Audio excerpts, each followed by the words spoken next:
Welcome back. It's not very often I'm wearing a BCHL jersey for a news video, is it? So, news before I turn in for the evening.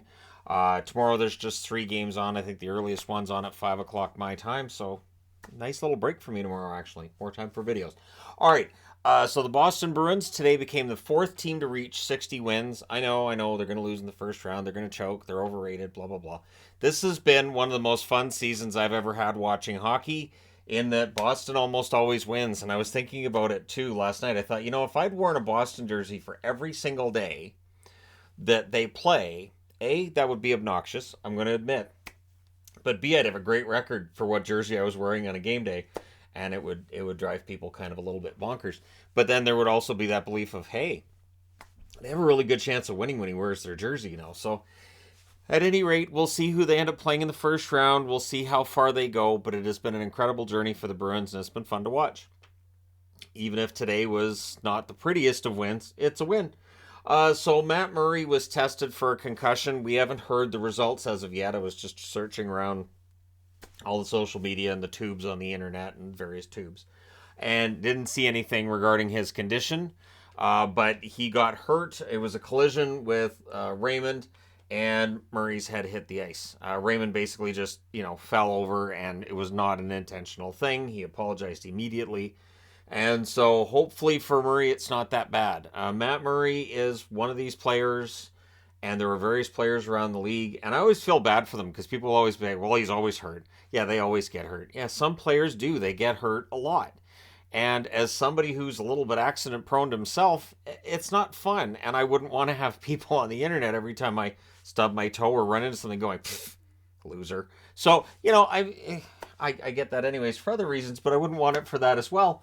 But at any rate, hopefully Matt Murray's not out for that long. The good news is that if he is, it feels like Toronto's depth in goals okay. Like Wall's all right, and Samsonov was likely going to be the starter come playoff time. It really is. Make sure Murray's good to go for the start of the playoffs, if at all possible. Also, the Michael Bunting issue with the officials continues, and I don't know what the fix is here. So I remember years ago, Matt Tkachuk ending up, going on a journey with wasn't it the head of officiating, and it was the Flames GM as well, where they were trying to get his game to be cleaned up, and it kind of worked.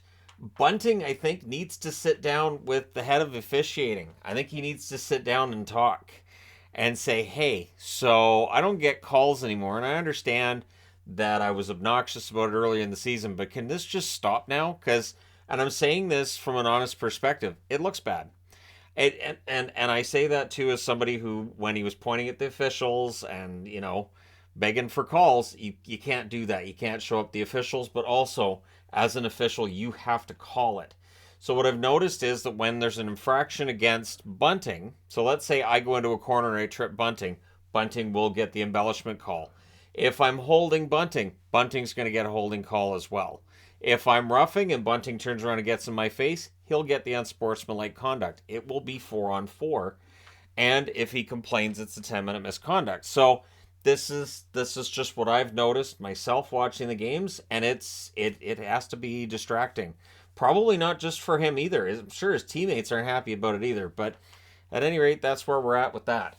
Back-to-back strong games for the Jets. They deserve full recognition, throwing them on the board. 6 goals in back-to-back games. 6 goals against the Devils is impressive. And everybody that you want to get scoring for the Winnipeg Jets suddenly is. So finally, it looks like we have a couple of teams that are interested in actually making the playoffs. The Turtle Derby is over. It now is a race once again. And so the Jets are in the driver's seat. They have more regulation wins than Calgary, and they've played the same number of games. They're 2 points up. So all Winnipeg has to do is win out. They control their own destiny. They're far enough ahead of Nashville that even though Nashville has games in hand, even if they win both games in hand right now, they're behind Winnipeg. So, yeah, they're in control. Now, the reason I'm wearing a BCHL jersey, and this was mentioned last night on Hockey Night in Canada, but I haven't had a time to report on it until now, and I really wanted to report on this before I turned in for tonight, because this is one of those interesting things, and people watching me, you guys are the ones that hear about it, because I'm not going to talk to the cats and the rabbits about it. I can try, but they're not going to care. So the BCHL has an interesting idea. And if they do this, apparently the Alberta Junior League may do it as well. And this may affect the CHL in a big way. So the BCHL, which is one league below the WHL, right? So you have the Vancouver Giants, Victoria Royals, the Edmonton Oil Kings. These are all WHL teams. Well, this Chilliwack Chiefs jersey I'm wearing, this is BCHL. This is kind of a league below, right? Well, they don't want to be a league below. They want to do things a little different. And in order to do things different, they have to get out of Hockey Canada. So they may leave Hockey Canada kind of to be forging things on their own. And they want to make it so that they can get players from all over the country. Right now, 16 and 17-year-old players are not allowed to play outside their home province. So if they want to get a player from Saskatchewan, bring him out here to BC, well, that's not going to happen, right? And there's payments, there's transfer payments. They don't want to worry about those either. They want to be able to just basically go on their own. They have to lose Hockey Canada to do that. Hockey Canada to do that. And they want players who are getting ready for university. A lot of guys who play for the Chiefs end up going to U.S. universities. So this is a system that works, and the BCHL is seen as the best of these leagues on this circuit. And so if they go this route, according to Jeff Merrick, the Alberta League could be next. And honestly, I think that's exciting. I do, because BCHL hockey is pretty good. It is. It's pretty good hockey. There are some really good players there.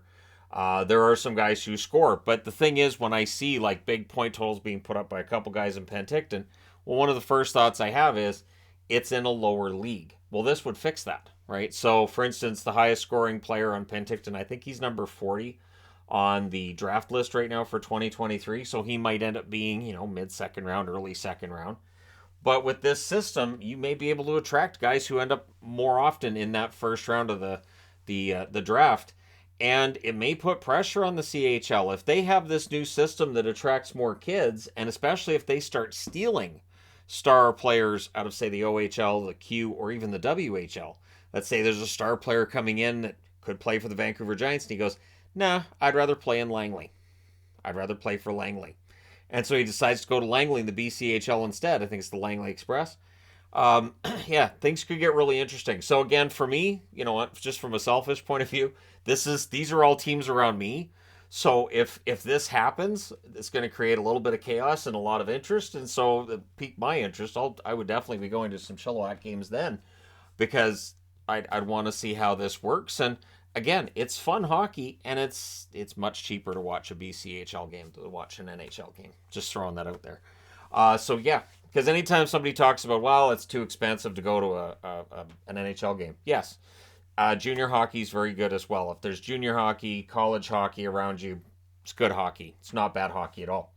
All right, and also Jeff Merrick reporting that Australia, and there have been debates about which teams might go there, that the Arizona Coyotes and the LA Kings could be headed for Australia. Now, keep in mind that in one news video I did last week, I talked about how the National Hockey League is considering trying to set a world record for the longest continuous time of games being on. Well, this will help, because Australia, that'd be middle of the night my time, right? So, and I'm saying straight out, no. So if these games start at like 11 o'clock p.m. my time, no. This is something that I've always said when people are like, well, how would this channel work if you lived on the East Coast? I'm not staying up till 1:30 in the morning every night to watch hockey games, so it would be quite different. This channel would be very, very different if I didn't live on the West Coast. It honestly is a really sweet setup that the latest the games go is maybe 10:30, maybe 11 o'clock. And outside of a Saturday night when I've got the power rankings to do, and I insist on leaving it Saturday night, and there's a reason why, and I'll let you guys know. Because I get this question a lot. Well, why don't you just not? Okay, so Saturday into Sunday, that is, most people are going to be off work right at that point, right? It's not the work week. And so a lot of people watch the power rankings Sunday morning. I like to have them up Sunday night or Saturday night for me. So when I get up on Sunday morning, I can already see that it's my most viewed video, usually of the week already. And then those views continue through the rest of Sunday into early Monday. And it works out really well. I wouldn't want to move that to a Sunday, because if I did it Sunday night, let's say I did it tonight, well, a lot of people are going to wake up in the East Coast Monday morning. They're going to work or they're going to school. And so they may not have time to watch the power rankings. I think it would negatively impact the views. So does it hurt my sleep on the weekends? Sure. But is it worth it? I think so. I think that's the absolute best time to do them. And as I explained years ago when I started it up, power rankings are usually posted on websites on Mondays, Tuesdays, Wednesdays. I didn't see anybody doing anything on Saturday, and I wanted to make sure my power rankings were out earlier than power rankings on other sites. Although, since I've started doing power rankings right from the start of the season, I've noticed that there's a lot of other sites that do that now as well. So, there you go. Just an explanation from me at the end of this news video for all you fine people on the internet, and kind of hoping this BCHL thing goes this way and creates a little bit of chaos with the CHL and maybe with Hockey Canada as well. I do think that there's systems in place when it comes to junior hockey that maybe could use a little bit of upending. Just a couple of tables flipped, nothing major. But let me know your thoughts in the comments section below as always. Don't forget to hit like and subscribe if you're browsing your way through, you just happened upon this video. Thank you guys so much for watching, for all your support. I will talk to you again soon.